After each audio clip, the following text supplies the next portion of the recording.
तो अपने पेशेंट पे एज ए आयुर्वेदिक फिजिशियन उनका कैसे विश्वास बनाएं, मैं इस बारे में आपसे जानना चाहूंगी, क्योंकि लोग आते हैं और वो लोग पहले एलोपैथी पर आ चुके होते हैं। तो ऐसे में आयुर्वेदिक फिजिशियन अपना विश्वास कैसे बनाए? साथ में फिर उसमें निकलता है एलोपैथिक डॉक्टर का पेपर।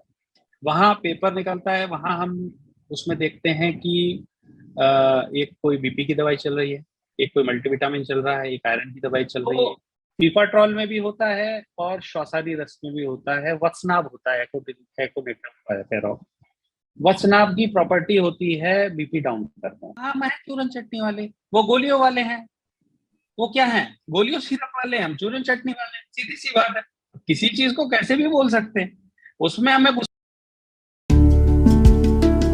नमस्ते वैद्यगण, मैं हूँ वैद्य तबस्सुम और आज आप सभी के लिए लेकर आई हूँ वैद्य टॉक्स। निरोग स्ट्रीट में वैद्य टॉक्स एक नई पहल है। इसके थ्रू हम जो टॉप वैद्यास हैं उनको लेकर आएंगे और आप सभी के साथ उनकी एक्सपीरियंशियल लर्निंग को शेयर करेंगे। तो आज के हमारे वैद्य जो गेस्ट हैं वो है वैद्य राघव शर्मा। सर नमस्ते।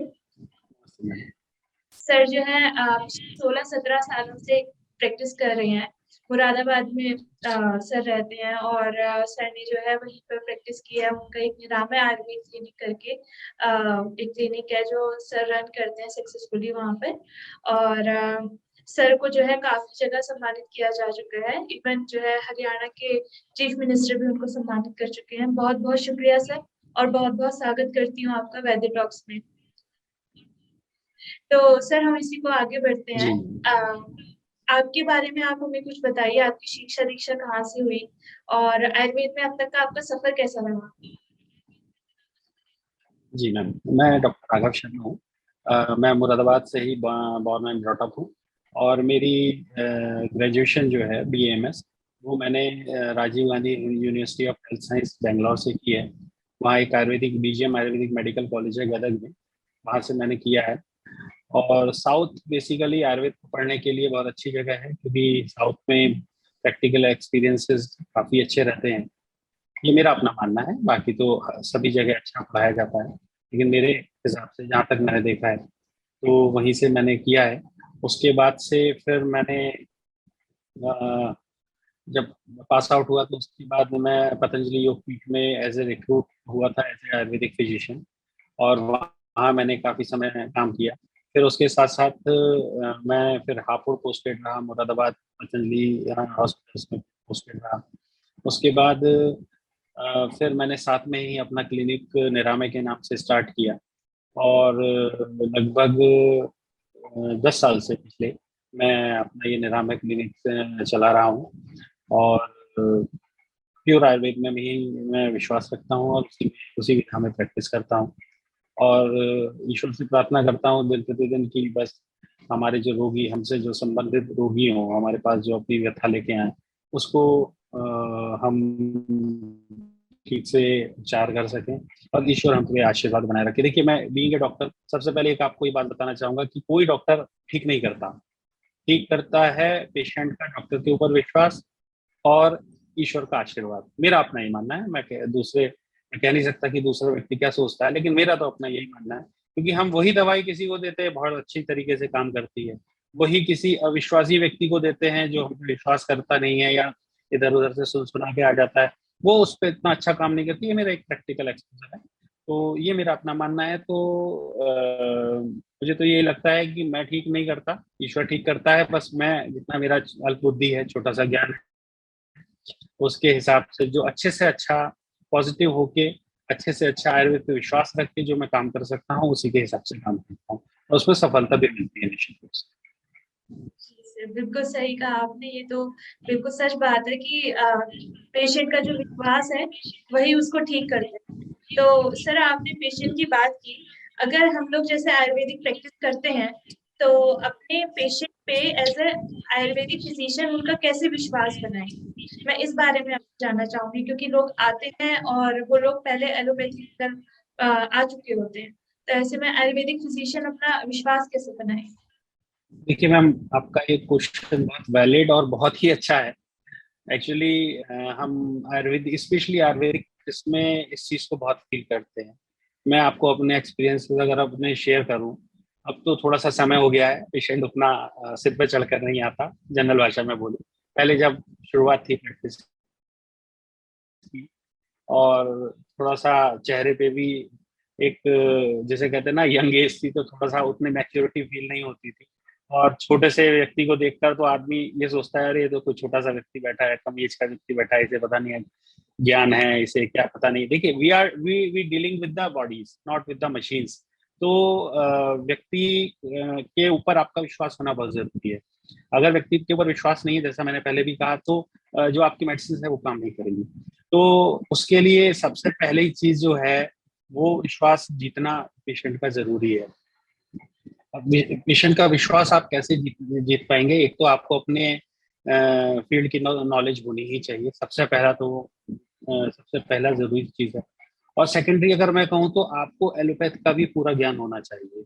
मैं आपको बहुत छोटा सा एक वृत्तांत शेयर करता हूँ, जो कई बार हो चुका है, डिफरेंट डिफरेंट केसेस में हो चुका है, लेकिन एक बहुत छोटी सी कॉमन प्रॉब्लम के साथ मैं उसको शेयर करूंगा। जैसे मेरे पास बहुत सारे पेशेंट्स आते रहते हैं रीनल फेलियर के, सीआरएफ के, किडनी फेलियर के, या एमआरडी के, मेडिकल रीनल डिजीज के।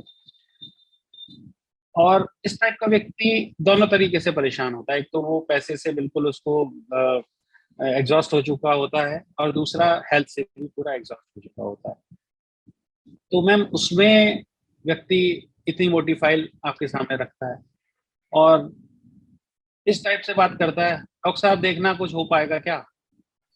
हमने सुना था कहीं आयुर्वेद में भी कुछ हो जाता है।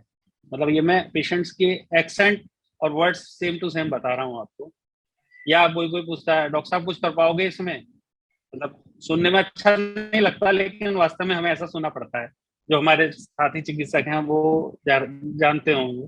और सबके साथ देखिए, सबकी व्यथा, जितने भी हमारे आयुर्वेदिक भाई हैं, सबकी व्यथा एक ही होती है। हम जब ग्रुप में बैठते हैं, निरोग स्पीड के साथ भी बहुत सारे डॉक्टर से जुड़ा हो रहा है, तो उसमें पेशेंट आपसे कहेंगे कि भाई डॉक्टर साहब हमें कुछ हो सकता है क्या इसमें, या आप कुछ कर सकते हो क्या, इस टाइप से आपसे कहेंगे।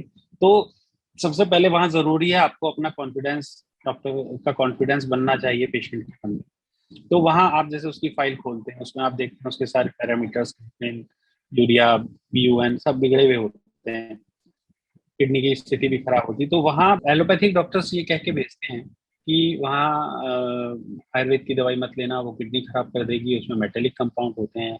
तो दोनों इश्यू होते हैं, एक तो आपको डॉक्टर को आयुर्वेद पे भरोसा जताना है और अपने ऊपर भी भरोसा जताना है। तो हम कहते हैं चलिए बहुत अच्छी बात है, आप मुझे जरा फाइल दीजिए। जब आप आई हैं तो जरा कम से कम फाइल को दिखाइए। फाइल वो दिखाते तो उसमें सब चीजें बिगड़ी हुई होती हैं। साथ में फिर उसमें निकलता है एलोपैथिक डॉक्टर का पेपर। वहाँ पेपर निकलता है, वहाँ हम उसमें देखते हैं कि एक कोई बीपी की दवाई चल रही है, एक कोई मल्टीविटामिन चल रहा है, एक आयरन की दवाई चल रही है, एक सोडियम उतारने की दवाई चल रही है, एक यूरिन की दवाई चल रही है, कोई पीपीआई चल रहा है। ठीक है। तो हम पेशेंट को सबसे पहले बताते हैं कि भाई देखो, उन्होंने कहा है आयुर्वेदिक दवाई नुकसान देती है, बहुत अच्छी बात, हम भी मान लेते हैं, बिल्कुल देती है। लेकिन अब आप एक बात बताइए, आपकी ये तो बीपी की चल रही है, ये इस चीज की चल रही है, ये इस चीज के लिए चल रही है, सब उसे एक्सप्लेन कर देते हैं एलोपैथिक डॉक्टर का पर्चा।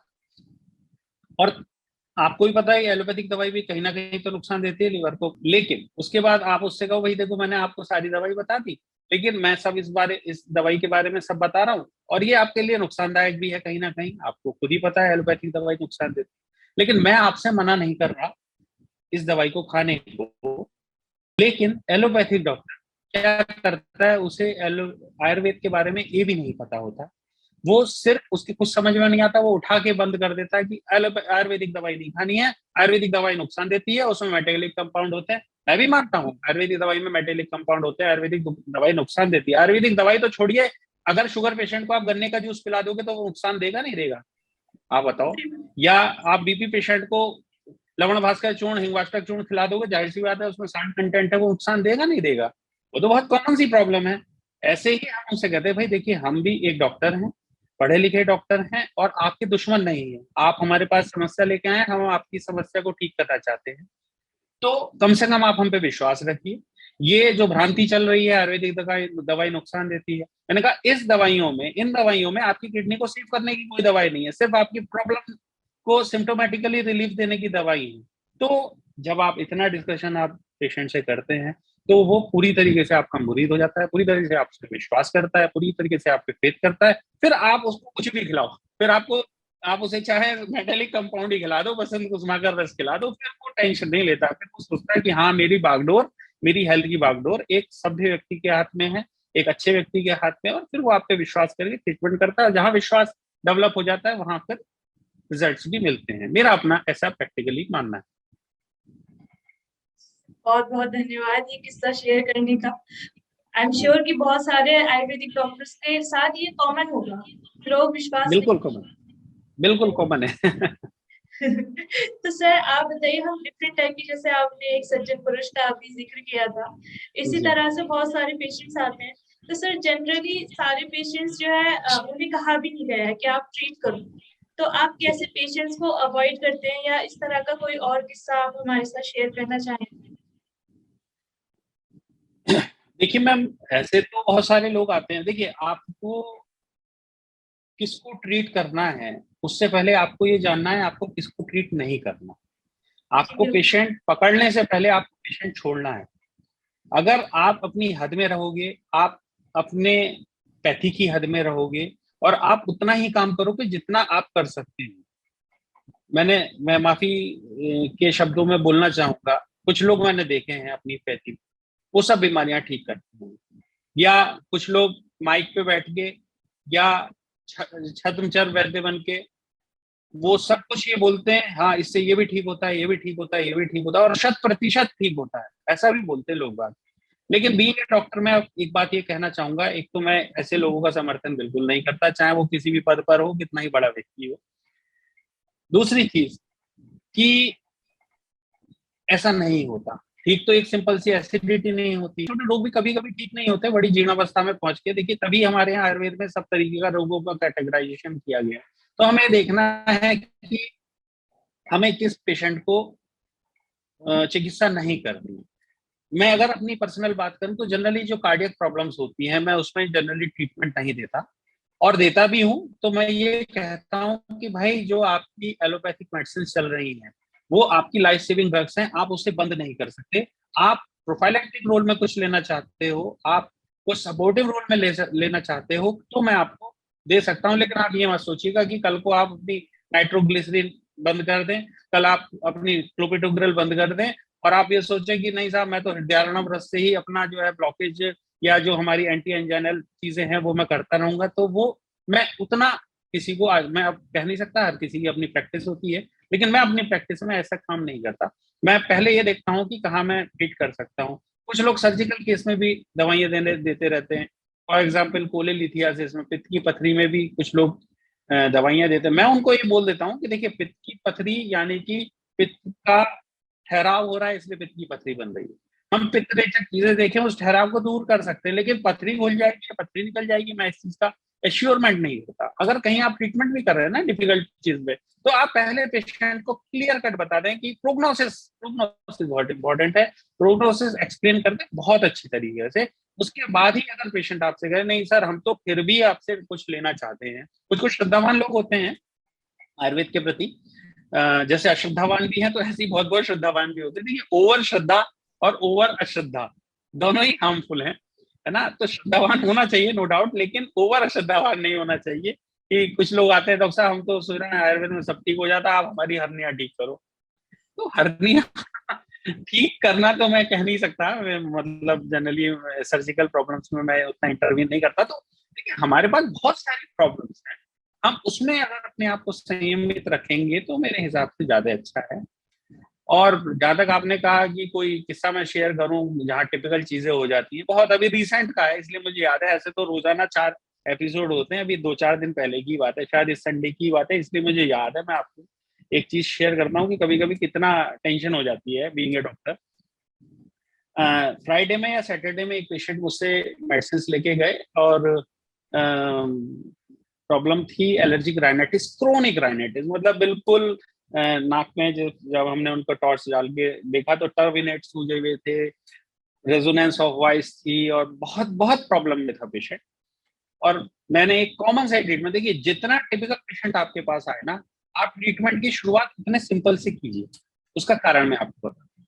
उसका कारण ये है कि जब पेशेंट बहुत क्रोनिक होता है और एलोपैथ की दनादन दवाइयां खा के आता है ना, तो उसकी इम्यूनिटी बिल्कुल बेकार हुई भी होती है।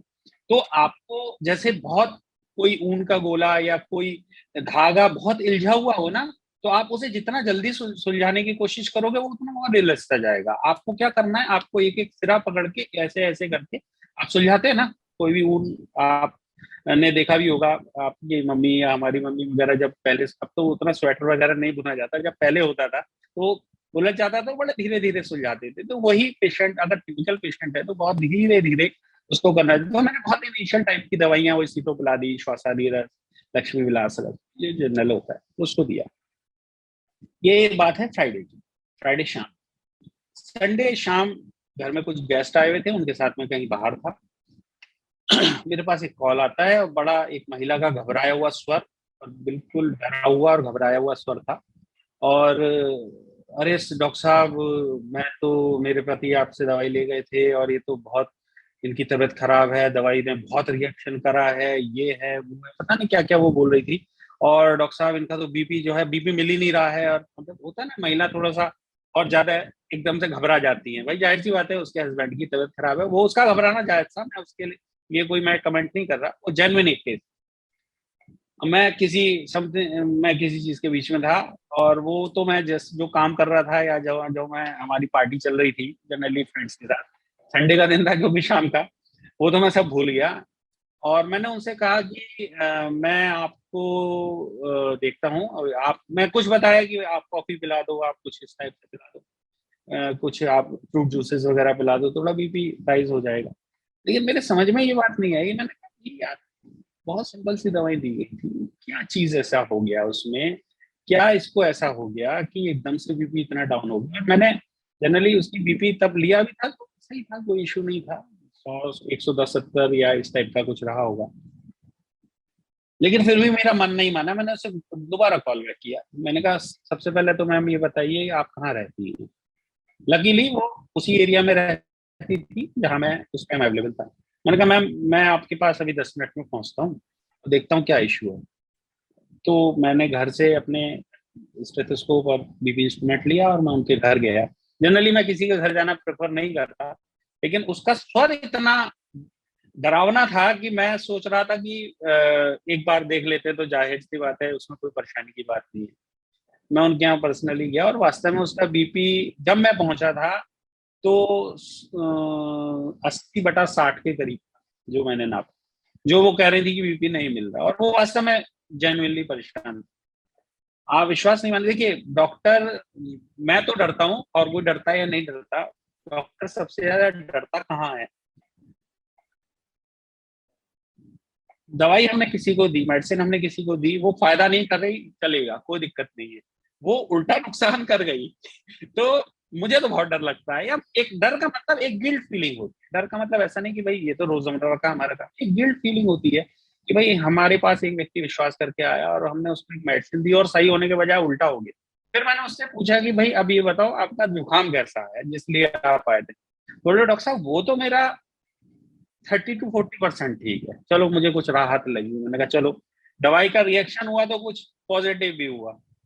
फिर मैंने उसे थोड़ा कंसोल करा उस टाइम के लिए, तो कोई संडे था और कुछ कर नहीं सकते थे, कंसोल किया उसको, और थोड़ा उसको थोड़ा सा लिक्विड डाइट और सब कॉफी, और देखिए बीपी बढ़ाने के लिए आप और क्या कर सकते हो, ये सब चीजें हैं।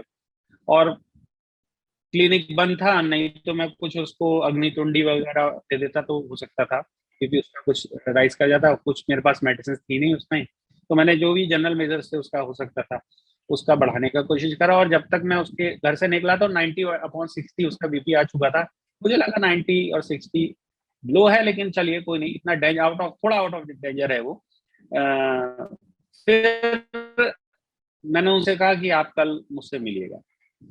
अगले दिन वो मुझसे मिले, उनका बीपी मैंने लिया तो वही 100-70 के करीब चला था। लेकिन मैंने अपने में ये देखा तब तक, इन द मीन वाइल, कहाँ प्रॉब्लम रही। ऐसी कोई चीज नहीं थी जो हमने पहली बार दी हो। भाई श्वासादी रस, प्लुपलादी रस, अभ्रक भस्म, त्रिकटु चूर्णी, कितना सिंपल सी दवाइयां हैं, लक्ष्मी विलास रस, एमएल का फ्यूफाट्रॉल आता है वो भी मैंने दिया था उसमें। मुझे लगा इसमें प्रॉब्लम कहाँ रही। फिर मैंने एक एक चीजें पढ़ी और सोचा, तो फीफाट्रॉल में भी होता है और श्वासादी रस में भी होता है, वत्सनाभ होता है, एकोनिट्रापेरॉल। वत्सनाभ की प्रॉपर्टी होती है बीपी डाउन करना, वत्सनाभ से, क्योंकि एक विषैला द्रव्य है। हो सकता है, हालांकि वही वत्सनाभ, वही श्वासादी रस बहुत बहुत लोगों को हमने दिया है और छोटे छोटे बच्चों को दिया, कभी कुछ नहीं होता, लेकिन पेशेंट टू पेशेंट चीजें वेरी करती है। तो मैं ये आपसे सभी बात बोलना चाह रहा हूँ कि आप कितने साल प्रैक्टिस कर लो, आपने शुरुआत में मुझसे कहा अरे सर आप तो सीनियर हैं। सीनियर वीनियर कुछ नहीं होता डॉक्टरी में, चिकित्सा वैद्यक में सीनियर कुछ नहीं होता है। आदमी रोजाना सीखता है। मैं आपको परसों की बात बता रहा हूँ, मैंने सीख ली उस दिन से मैंने जो श्वासादी लोगों को देता था उसकी 2-3 ग्राम कंटेंट कम किया कि भाई इसे प्रिकॉशनरी थोड़ा सा दो। ऐसे ही मेरे साथ एक बार हुआ था महावात विध्वंसन 10 जिले में, सबको देते थे, दर्द की दवाई है, वात नाशक है, सबको दे रहे थे। अब किसी पेशेंट को ऐसे ही रिएक्शन हुआ, उसमें भी वचनाव होता था। एक कैप्सूल जॉयटिक एक कंपनी है, उसका आता है बैकनिल। बैकनिल कैप्सूल आता है, पेट के लिए होता है जनरली, वो एंटी टाइफाइडल मेडिसिन बताते हैं वो कंपनी वाले, उसमें भी वचनाव होता है। तो इस टाइप के केसेस देखने को मिलने लगते हैं। ऐसे ही जो ये जिसमें ये स्टिफनेस नक्सोमी का होता है, कुपीलू होता है, उसमें फिर बीपी शूट कर जाता है। बीपी शूट करते आप निफेडपिडिन खिला दोगे, आप कोई इमरजेंसी की ड्रग दे दोगे तो बीपी डाउन हो जाएगा, लेकिन लो हो जाएगा तो फिर आप क्या करोगे? आप, आपके पास कोई हॉस्पिटल सेटअप तो है नहीं कि आप उसे फ्लूइड चढ़ाओगे या कुछ करोगे। भाई अगर आप उससे ये कहोगे भाई आप हॉस्पिटल ले जाओ, तो आदमी वैसे आपको क्वेश्चन भरी निगाहों से देखेगा कि भाई डॉक्टर तुम हो, तुम कह रहे हो वहां भेज दो। तो आपको इमरजेंसी भी थोड़ी बहुत डील करनी आनी चाहिए। तो ये भाई मेरे साथ अभी रिसेंट का किस्सा हुआ, तो मैंने सोचा आप जब पूछ रहे थे एक शेयर करूं। तो वही बात होती है कि हम रोजाना सीखते हैं और ज्ञान एक अथाह सागर है, उसकी बूंदे हम कुछ कुछ डेली डेली चुनते रहते हैं और इसी तरीके से काम चलता रहता है।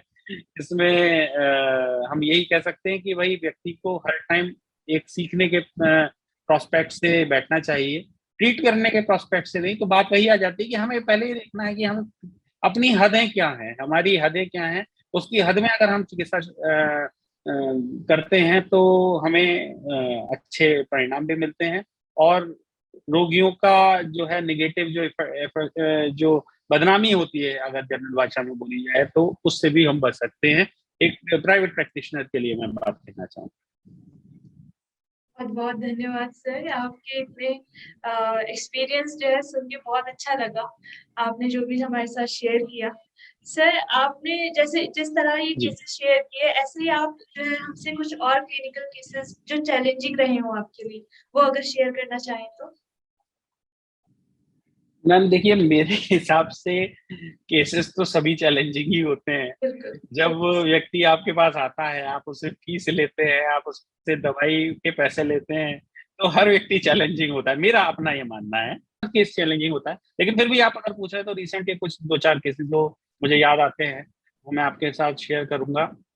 ये कभी एक बच्चा आया था, पेशे से वो बार्बर था, लंबा समय खड़ा रहता था, वो नदीम नाम का एक रूरल एरिया से आया था। उसके ma'am bilateral medial medial aspect of leg पर, एंकल के पास लगभग 6x4 लेंथ और 4 विड्थ इंच के दुष्ट व्रण बन गए थे, वीनस इंसफिशियंसी के कारण, जो वीनस अल्सर्स बोलते हैं जनरली, वो बन गए थे। तो उसमें बेसिकली अब देखिए, वीनस अल्सर बने, जाहिर सी बात है उसकी ब्लड सप्लाई उस एरिया की कम है। तो रक्त मोक्षण इसमें चूंकि बहुत अच्छा काम करता है, तो पहले तो मैंने सिरावेद करने की कोशिश की, लेकिन आप ये सोचिए उसकी इतनी पुअर सप्लाई थी कि सिरावेद में ड्रॉप बाय ड्रॉप ब्लड निकला, वेदन हो ही नहीं पाया और ब्लड का निर्धारण भी, रक्त का निर्धारण प्रॉपरली नहीं हो पाया। उसके बाद फिर मैंने सोचा कि भाई व्रण है, और तो फिर मैंने जलोकावचरण करने की सोचा और उसको 3 सीटिंग मैंने जलोकावचरण करा। जलोकावचरण करने के बाद उसको पहली सीटिंग जब की थी, उसके बाद उसको मैंने फिर 15 दिन बाद बुलाया था। पहली सीटिंग में अगर आप कहेंगे तो वो मैं फोटो भी आपसे शेयर कर दूंगा। तो जलोकावचरण में जो हमने 15 ही दिन में जो उसका इफेक्ट था, जो साइड से हीलिंग शुरू हो गई थी और जो रिसाव होता रहता था सीरस फ्लूइड का लगातार उस कारण से, वो रुक गया था, मतलब 30% वो ठीक हो गया था। और 3 उसकी सीटिंग करी तो वो लगभग 70 to 80% ठीक था। साथ में उसको त्रिफलादी कषाय का बना के, उसका त्रिफला कषाय बना के उसको एक प्रक्षालन करवाया था जात्यारी तेल से, उसको उस पर लेपन करवाया था जात्यारी तेल का।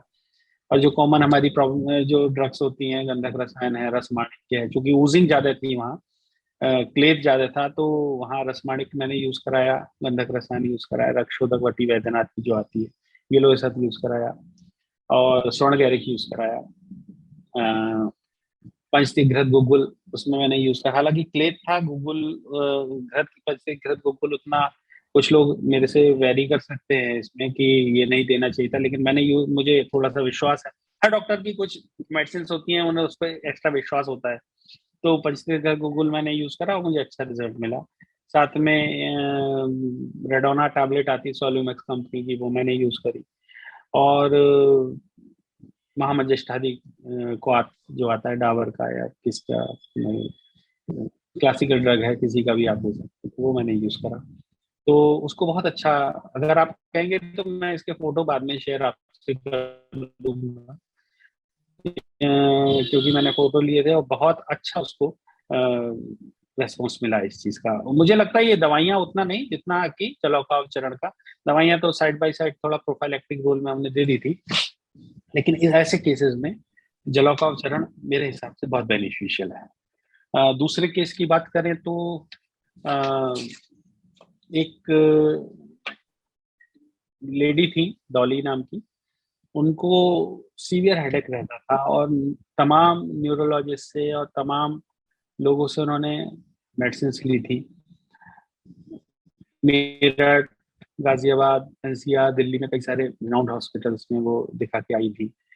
और जितनी वो दवाइयां कर रही थी ना, आप ये मानिए उतनी उनकी बीमारी बढ़ती जा रही थी। वो यही बोली कि डॉक्टर साहब पहले मुझे इतना दर्द नहीं होता था जितना अब दर्द, और साथ में उनका डिस्टर्ब हो गया था पूरा डाइजेशन, एसिडिटी और सब चीजें। तो मुझे थोड़ा नाड़ी वगैरह मैंने थोड़ी चेक करी, तो मुझे पित्त की प्रधानता लगी सिम्टम वाइज भी और सब चीजों से। तो मुझे लगा कि ये पित्त शिर रोग हो सकता है, पित्त शिरशूल हो सकता है। और उसके हिसाब से मैंने इसमें ट्रीटमेंट करा। अभी पत्ती का चूर्ण, स्मृति सागर रस, कामदुधा, मुक्ता शुक्ति प्रवाल वगैरह, शंख पुष्पी चूर्ण के साथ योग बना के दिया उनको। माणिक विष्टि भी मैंने ऐड की थी, गोदंती भस्म भी ऐड की थी। और इसमें एक मिरेकुलस दवाई काम करती है, मानस मित्र वटी। मेरे पास नागार्जुन कंपनी की है, साउथ की जो कंपनी नागार्जुन, उसकी है, और मुझे बड़े अच्छे रिजल्ट्स मिलते हैं। और एक हंस फार्मा, हंस फार्मेसी सतपाल जी महाराज की, जो ये हरिद्वार में है, आप तो शायद परिचय होगा जी उनसे, जी जी जी क्योंकि आप जी वहीं के पास आउट हैं, हरिद्वार के। जी। तो उनकी एक टैबलेट आती ब्रेंटो के नाम से, बहुत मिरेकुलस रिजल्ट हैं उसके। अगर वो अवेलेबल नहीं होती तो बैद्यनाथ की ब्रांड टेप भी आती है, वो भी अच्छी है मेडिसिन। मानस मित्रवटी मैंने यूज करी, ब्रेंटो टैबलेट या टैप। और migraine cure capsule Tansukh company का आता है, वो मैंने यूज करा। साथ में मैंने उनको स्वर्ण शिखर रस भी दिया, जिसमें थोड़ा सा पित्त का प्रभाव कम हो, एसिडिटी कम हो। तो ये सब चीजें यूज करी तो उन्हें बड़ा अच्छा रिजल्ट मिला। तो 20 दिन के ट्रीटमेंट के बाद ही वो बहुत खुश हुई, और उनका लगभग 70% प्रॉब्लम डाइजेशन से संबंधित और माइग्रेन से संबंधित, वो सब चीज ठीक हो गई। एक और बात, अगर पेशेंट की बात करें और केस की बात करें तो एक लड़का था, सुयश नाम था, और बड़ा यंग था, मेरे हिसाब से लगभग 30 to 35 की एज में रहा होगा। उसको हेरिडिटी के पॉइंट ऑफ व्यू से, और सबसे पहली बात मैं बताना चाहूंगा, वो इलेक्ट्रीशियन था बाय प्रोफेशन। प्रोफेशन का भी बड़ा रोल रहता है। अब उसको बैकएक रहता था और स्टिफनेस रहती थी बैक में। तो बहुत दिनों से उसने कई जगह से उसको ट्रीटमेंट कराया। फिर उसने दिल्ली में स्पाइनल सेंटर में दिखाया, तो वहाँ उसने HLA-B27 जो कराया, तो उसमें वो पॉजिटिव आया, एनकाइलोजिंग स्पॉन्डिलाइटिस उसमें डिटेक्ट हुआ। उससे वही मैंने कहा भाई देखो, ये लालाश टाइप की बीमारी है, प्रोग्नोसिस मैंने उसे एक्सप्लेन करी। फिर भी इस बात की एश्योरिटी देता हूँ कि एलोपैथ में जितना आपको रिलीफ हुआ, उससे ज्यादा रिलीफ हम आयुर्वेद में आपको दे सकते हैं। तो उसको, वो इलेक्ट्रिशियन था, पीछे स्क्वेटिंग पोजीशन में नहीं बैठ पाता था, झुक नहीं पाता था, ऊपर स्ट्रेच नहीं कर पाता था, आप समझ सकते हैं उसको प्रोफेशन बड़ा हिंडर हो रहा था इस सब चीज़ों से। तो उसने कहा डॉक्टर साहब मेरी तो रोजी रोटी यही है और मैं बड़ा दिक्कत में आ जाऊंगा अगर ऐसा कुछ रहा। तो उसको फिर मैंने ट्रीट करा। उसमें सबसे पहले तो थोड़ा सा हैवी भी था, थोड़ा उसका वजन ज्यादा, तो कुछ कफ वर्धन वर्धक आहार विहार ज्यादा लेता था। और उसके बाद उसमें कफ की अधिकता भी कुछ मुझे लगी। तो सबसे पहले मैंने वही अजमोदारी चूर्ण, गोदांती, बस में कांगीर वगैरह का 8 गजांकुश का मैंने योग बना के दिया। और उसमें थोड़ा सा त्रिकटु चूर्ण भी यूज करा अजमोदारी चूर्ण के साथ। और टैबलेट्स में पंचामृत गुल, एसजी फाइटोफार्मा का पाल्सिन्यूरोन कैप्सूल आता है, और शल्ला की टैबलेट, और मस्काल फोर्ट एमएल कंपनी की टैबलेट आती है। ये सब चीजें मैंने यूज करवाई। रस राजेश्वर रस आता है रामेश्वर का, और रुमारेक्स जीएसआर टैबलेट आती है आयुकल्प फार्मास्यूटिकल्स की। तो ये सब चीजें मैंने यूज करवाई। कंपनी का नाम मैं इसलिए बता दे रहा हूँ साथ में, जिससे कि कोई अगर रेफरेंस के लिए हो तो उसको पता रहे, क्योंकि एक नाम से कई सारी दवाइयां भी आ जाती हैं कभी कभी मार्केट में। तो ये सब चीजें बीच में, हालांकि इससे संबंधित नहीं, बीच में एक चीज मैं बीच में बोलना चाहूंगा कि बीइंग ए डॉक्टर और बीइंग ए आयुर्वेदिक फिजिशियन, आप अगर अपने पास से डिस्पेंस कर रहे हैं मेडिसिन, तो आपको मेडिसिन की गुणवत्ता पे ध्यान जरूर देना है कि मेडिसिन गुणवत्ता, वही चार चतुष्पाद है ना, चिकित्सा चतुष्पाद, उसमें दो अपने हाथ में, एक तो भिषक और एक आपका औषधि। तो औषधि बहुकल्पम बहुगुणम नहीं होगी तो फिर आप कैसे ट्रीट कर पाओगे? आप कितने भी काबिल हो, आप अगर मेडिसिन सही नहीं होगी तो फिर, तो इसलिए मेडिसिन की जो फार्मास्यूटिकल्स हैं वो बड़ी चुनिंदा होनी चाहिए, जिससे कि आप अच्छे से अच्छा प्रभाव पा पाए। तो यही कुछ केसेस थे जो, अब ऐसे तो बहुत सारे हैं, समय भी बहुत ज्यादा हो जाएगा। तो केसेस बहुत सारे हैं, हर रोज रोजाना एक नया तरीके का केसेस आता है और नया चैलेंजेस होते हैं लाइफ में, नई चीजें होती हैं। लेकिन हम, देखिए, मूलभूत मंत्र वही है कि हम अगर अपने को पॉजिटिव रखेंगे, अपने शास्त्र पे विश्वास रखेंगे, अपने पे कॉन्फिडेंस रखेंगे, एलोपैथिक विधा से हटेंगे, सबसे पहली बात कि हमारे मन में यही रहेगा कि हम एलोपैथिक प्रैक्टिस करें तो नहीं कर पाएंगे, मिक्सोपैथी करें तो भी नहीं कर पाएंगे। आपको पूर्ण रूप से आयुर्वेद पे विश्वास रखना पड़ेगा। आयुर्वेद पे विश्वास रखेंगे, पॉजिटिव रहेंगे, और अच्छी मेडिसिन अपने पास रखेंगे, अपने को अपडेट करते रहेंगे, तो जाहिर सी बात है मेरे हिसाब से बहुत अच्छे तरीके से हमारे पास रोगी भी आएंगे और रोगियों के प्रति विश्वास बनेगा। और एक व्यक्ति, एक रोगी अगर आपको ठीक हो जाता है तो वो 10 लोगों को और मिलता है। ऐसी माउथ टू माउथ पब्लिसिटी बहुत इंपॉर्टेंट रोल प्ले करती है मेरे हिसाब से। ये सब चीजें, यही मेरे चिकित्सा की प्रैक्टिस का जो निचोड़ है मेरी लाइफ का, 17-18 सालों का, 16-17 सालों का, वही मैंने आपसे अपने शेयर करने की कोशिश की है। और निरोगी स्ट्रीट टीम को मैं धन्यवाद देता हूँ जिन्होंने मुझे अवसर प्रदान करा, मुझे इस लायक सोचा कि मैं इंटरव्यू इस टाइप में कर सकूं। और आपका और पूरी निरोगी स्ट्रीट टीम को मैं धन्यवाद देना चाहूंगा। बहुत बहुत शुक्रिया आपका सर, आपने हम लोगों के साथ ये सारी अपनी जो अमूल्य एक्सपीरियंसेस जो है शेयर किए हैं। मतलब लोग बता नहीं पाते और लोग पूछ नहीं पाते, जी स्पेशली जो टॉप वैद्यास होते हैं, जैसे जी आप जैसे जिन लोगों ने इतनी प्रैक्टिस की है और डेली, आपने जैसे अभी कहा भी था कि डेली सीख रहे हैं हम, और एक वैद्य जो है हमेशा ही सीखता जी, रहता है। बिल्कुल निश्चित तो सर आप कुछ रूप ट्रेड्स बताना चाहिए कि लोगों को ये अपने अंदर डेवलप करनी चाहिए एक अच्छा और अच्छा वैद्य बनने के लिए?